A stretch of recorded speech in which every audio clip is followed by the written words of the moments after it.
Bonjour et bienvenue dans cette nouvelle vidéo où je vais vous donner des conseils pour faire le meilleur grand oral possible. En l'occurrence, j'ai tourné cette vidéo en juillet 2024 après avoir fait passer des oraux dans 2 lycées différents et après avoir évidemment préparé le grand oral avec ma classe de terminale. Ça fait plusieurs années que je le fais et d'année en année, je me rends compte qu'il y a des erreurs que quasiment tout le monde fait. Donc je voulais justement faire cette vidéo pour faire le point sur ces erreurs que vous allez sûrement faire et vous donner des conseils pour ne pas les faire et faire le meilleur grand oral possible. Erreur numéro 1, tout miser sur le sujet. Là, le problème, c'est que vous pensez que finalement, le grand oral, c'est juste une histoire de trouver le bon sujet. Une fois que vous aurez le bon sujet, tout va bien se passer, il n'y aura aucune difficulté et donc, évidemment, vous allez passer du temps à chercher ce sujet. Et parfois vous allez faire un truc, puis vous allez changer d'idée jusqu'à ce que vous dites « Ah, je vais enfin peut-être à un moment trouver le sujet parfait ». Ça, je le vois déjà sur YouTube, puisque ma vidéo la plus populaire sur le grand oral, c'est celle justement sur trouver un sujet, une idée de sujet. Les commentaires que j'ai, c'est « Est-ce que ce sujet est bon, est-ce que vous validez ou pas ?» Mais à la limite, YouTube c'est une chose. C'est des gens qui ont des professeurs à côté et qui peuvent peut-être travailler avec ce professeur ou cette professeure de leur côté. Mais même dans les élèves que j'ai en cours, je vois que souvent les élèves vont venir me présenter des idées de sujet, me dire si c'est bon, et ensuite je ne vais plus rien entendre, plus rien voir sur ce sujet. Mais il faut vous rendre compte de plusieurs choses. D'abord, moi finalement, j'ai pas beaucoup d'éléments sur lesquels me reposer pour dire si le sujet est bon ou pas. Globalement, à part si le sujet est vraiment un point du programme et par conséquent que vous allez juste répéter du cours, ou ça j'invalide directement, tout le reste est faisable. Vous allez forcément trouver un lien avec les SES, et peut-être qu'il y a des sujets sur lesquels j'aurais peur qu'il n'y ait pas assez de choses à dire, mais je peux avoir tort là-dessus. Peut-être que finalement, en faisant des recherches, vous allez découvrir plein de choses et que vous allez avoir de quoi tenir les 10 minutes facilement. Surtout que 10 minutes, ça fait peur quand on commence, ça semble très long, mais finalement, quand on est dans son sujet, ça peut être assez court. L'autre chose, c'est que vous attendez à avoir un sujet déjà problématisé qui suppose en lui-même un plan détaillé. Ce qui est finalement assez logique puisque c'est un peu comme ça qu'on travaille, un peu ce qu'on suppose quand on travaille sur dissertation ou des raisonnements sur dossiers documentaires à l'écrit, mais là c'est pas le cas. Là vous faites vous-même votre sujet et donc vous partez de rien. C'est pas on a quelque chose où on sait déjà ce qu'il faut faire et à vous simplement de compléter les blancs. Par conséquent, en fait, il vaut mieux commencer par un thème assez large. Par exemple le football, l'athlétisme, les Jeux Olympiques, les jeux vidéo, les comics, etc. Et ensuite faire des recherches sur ce thème. Et en faisant ces recherches, vous allez voir qu'il y a différents débats, vous allez voir quel lien on peut faire avec vos spécialités, vous allez voir quelles sont les idées principales. Et là, justement, en faisant ces recherches, vous allez avoir des idées que vous allez pouvoir organiser progressivement dans un plan et en fait, à partir de ce plan, vous aurez votre problématique. Donc c'est plus comme ça qu'en fait il faut faire quand on part de zéro, hein, c'est un peu le principe de la recherche. Vous commencez à faire des recherches sur un thème et en faisant ces recherches, en voyant ce qui est dit sur ce thème, vous avez votre plan et votre problématique. Et pas partir de la problématique, en déduire le plan et ensuite simplement compléter les blancs. Erreur numéro 2, justement, ne pas savoir ce qu'est une problématique. Des exposés, vous en avez fait tout au long de votre scolarité. Un oral, vous en avez forcément fait un en 3e pour le brevet. Donc là, on est quand même fin de terminale. On va attendre quelque chose d'un peu plus. Idéalement, on voudrait qu'on soit au niveau au-dessus. Pas simplement reprendre finalement ce que vous avez fait en 3e. Et la question de la problématique est cruciale dans cette perspective. Souvent, vous vous dites, une problématique, c'est juste un sujet sous forme de question. Et à nouveau, c'est compréhensible vu ce sur quoi vous avez travaillé, vu quand on travaille sur les dissertations et le raisonnement sur dossiers documentaires, etc. En sciences économiques et sociales, mais aussi dans les autres matières. Mais en réalité, une problématique, doit être une question qui doit être quand même assez compliquée, qui doit justement expliquer qu'on ait un plan qui présente plusieurs parties et qui est toute une argumentation derrière. La question de l'argumentation, elle est clé pour bien comprendre ce qu'est une problématique. Il faut bien vous dire que globalement, votre grand oral, ça doit être une argumentation où vous allez essayer de convaincre le jury de quelque chose, vous allez essayer de démontrer quelque chose au jury, et donc chaque partie doit être un argument supplémentaire dans le cadre de cette démonstration, un peu plus enfoncer le clou pour qu'à la fin, le jury soit vraiment de votre côté.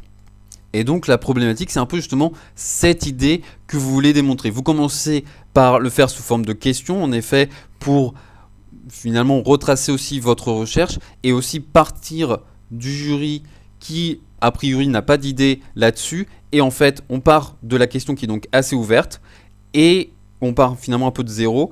Et à chaque argument, on doit justement progresser un peu plus vers la fin où le jury doit être convaincu de ce que vous avez voulu démontrer.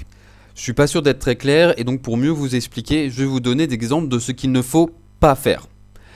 Cette année, j'ai eu une élève qui travaillait sur la question des pompes funèbres. Sujet original qui était en lien avec son projet d'orientation. Mais dans le plan qu'elle m'a proposé au départ, il y avait des parties où c'était juste les différents métiers dans le secteur des pompes funèbres et les différentes formes d'enterrement, crémation, etc. Mais là, vous voyez bien qu'il n'y a pas d'argumentation. Finalement, on se contente de présenter, de faire un catalogue, mais on n'avance pas dans l'argumentation.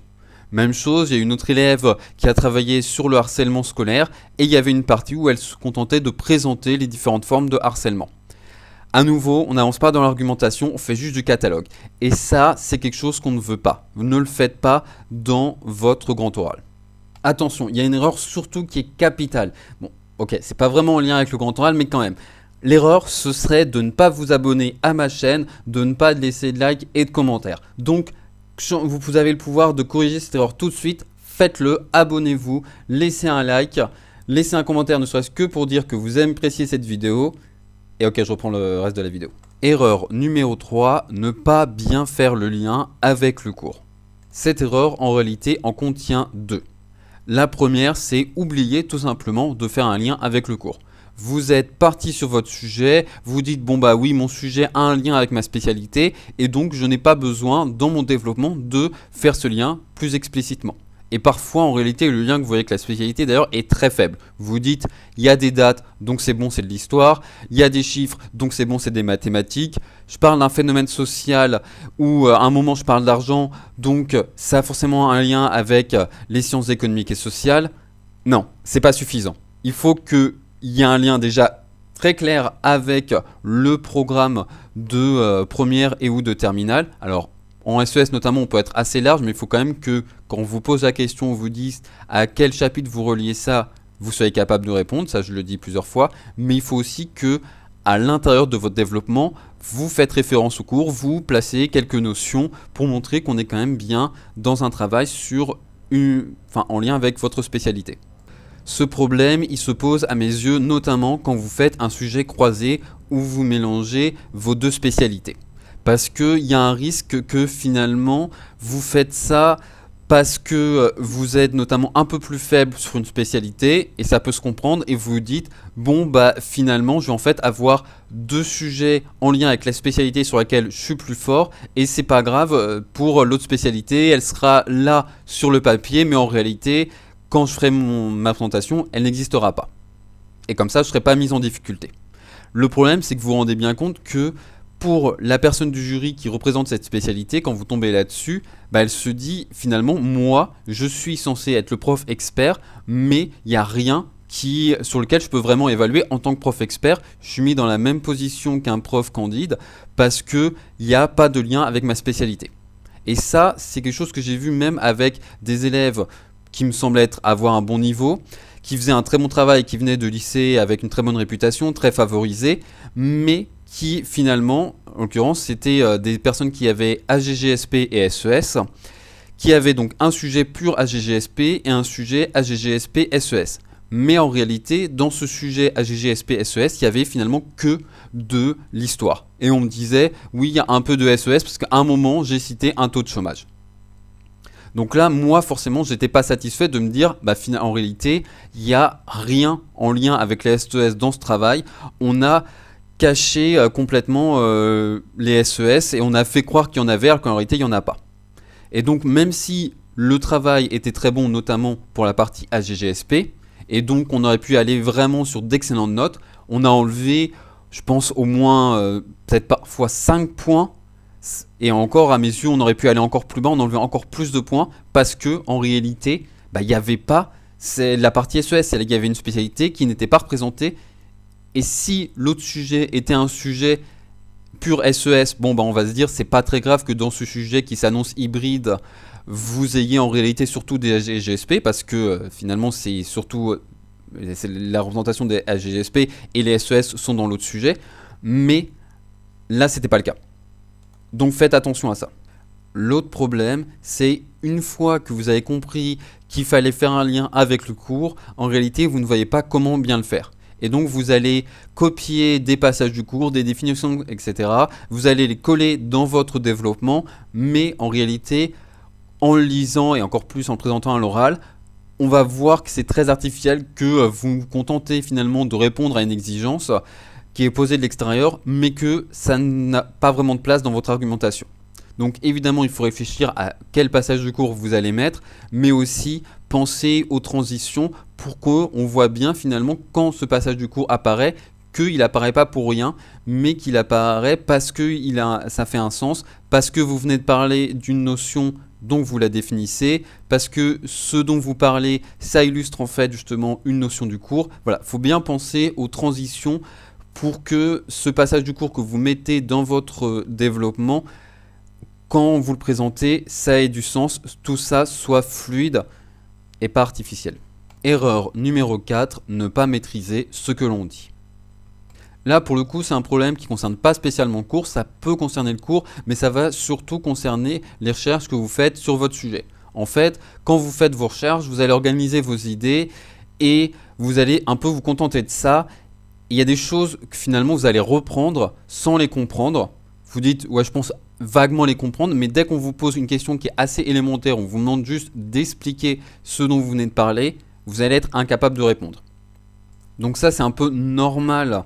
Quand on est dans son travail tout seul, on pense qu'on a suffisamment compris les choses et on n'a pas ce regard extérieur. C'est pour ça qu'il faut s'entraîner, qu'il faut avoir un regard extérieur sur ce qu'on fait. Et voilà, on ne peut pas savoir sur quelle question va tomber le jury. Et donc parfois, il y a des choses qui vont être peut-être qui vont nous sembler complètement à l'ouest. Et généralement, le jury est conscient que ça, c'est quelque chose qui fait sens dans son esprit, où on voit un lien, mais en réalité, le lien n'est pas très fort. Donc si vous n'êtes pas capable de répondre à cette question, c'est pas très grave, c'est juste pour voir jusqu'où est-ce que vous pouvez aller. Mais forcément, quand le jury reprend quelque chose, dit « Tiens, vous venez de parler de ça, est-ce que vous pouvez expliquer un peu plus en quoi est-ce que ça consiste, etc. » et que vous n'êtes pas capable de répondre à cette question, là, ça pose problème. Ou vous venez de mentionner, par exemple, sur quelqu'un qui faisait passer un oral que j'ai évalué, sur les inégalités entre les femmes et les hommes dans le milieu du football. Cette personne cite la capitaine de l'équipe féminine américaine de football et on lui dit simplement est-ce que vous pouvez nous dire le nom de la capitaine de l'équipe américaine féminine de football, donc Megan Rapinoe, pour celles et ceux qui ne le savent pas, et il était incapable de nous répondre. C'est lui qui a mentionné finalement Megan Rapinoe sans la nommer, donc on pose une question simple, tiens, qui c'est? Est-ce que vous pouvez juste nous donner son nom? Et là, il n'était pas capable de le faire. Donc voilà, ça, forcément, nous, on va être très sévère quand on voit qu'il y a quelque chose que vous mentionnez, c'est vous-même qui le mettez en avant, et quand on vous demande juste d'expliquer, de poser des questions très basiques là-dessus, vous êtes incapable de répondre. Donc entraînez-vous et justement, demandez à quelqu'un de vous poser des questions pour qu'il n'y ait pas ce problème de c'est évident quand je travaille dessus, mais finalement, quand on me pose une question à ce sujet, je suis incapable de répondre. Enfin, la 5e et dernière erreur, commencer trop tard. Et je ne sais pas très bien encore quand est-ce que je vais poster cette vidéo, mais il y a de bonnes chances que si vous la regardez, en réalité c'est déjà trop tard. Idéalement, je pense qu'il faut commencer à chercher une idée de sujet, un thème à partir de janvier, on va dire, après les vacances de Noël, et bien travailler dessus, notamment à partir de février-mars. Évidemment, ça dépend comment être organisé votre lycée. Peut-être qu'il y a des séances qui vont être consacrées spécialement par rapport à ça et donc c'est un peu moins grave si vous commencez un peu plus tard. Mais voilà, je pense que commencer en mars me semble être une bonne chose. et je vais vous expliquer pourquoi c'est important à mes yeux de ne pas commencer trop tard. Il y a essentiellement deux raisons. La première raison, c'est justement en lien avec la première erreur que vous risquez de faire, penser que tout est une question de sujet et qu'une fois que vous avez trouvé le bon sujet, tout est réglé. Donc, si c'était le cas, en effet, commencer assez tard, juste pour trouver un sujet, c'est pas très grave. C'est pas quelque chose qui prend beaucoup de temps, donc oui, vous pouvez le faire. Mais en réalité, il y a quand même un travail important de recherche et surtout, en faisant ces recherches, il y a des choses que vous allez changer. Vous allez peut-être vous rendre compte que ce sujet qui semblait bien sur le papier et que le professeur qui n'a pas travaillé dessus a validé, finalement vous vous rendez compte qu'il n'y a pas grand-chose à dire, vous avez du mal à trouver des informations et donc vous allez devoir le laisser tomber.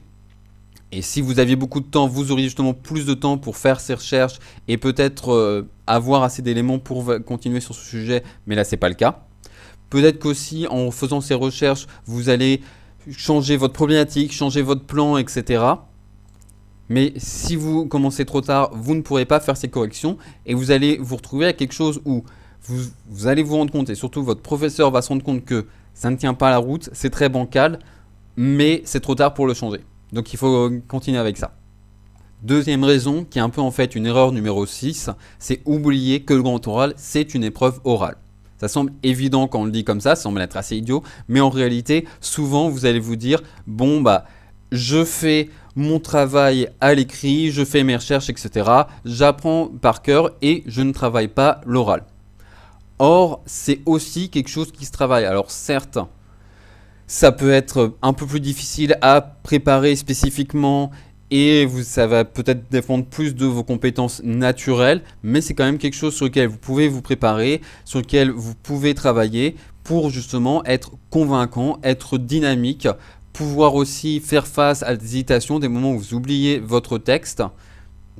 Parce que contrairement à moi, vous ne pouvez pas faire pause, je supprime ce bout de la vidéo et je le refais. Donc si vous voulez mettre vraiment toutes les chances de votre côté, il faut aussi travailler juste la partie orale finalement, montrer à quel point est-ce que vous pouvez être convaincant, dynamique, etc. Et si vous commencez trop tard, vous n'aurez pas le temps. Vous aurez à peine le temps d'apprendre votre sujet et c'est tout. Voilà, c'est tout pour cette vidéo. J'espère qu'elle va vous permettre de cartonner au grand oral. Et en attendant, je vous souhaite bonne chance et bonne journée.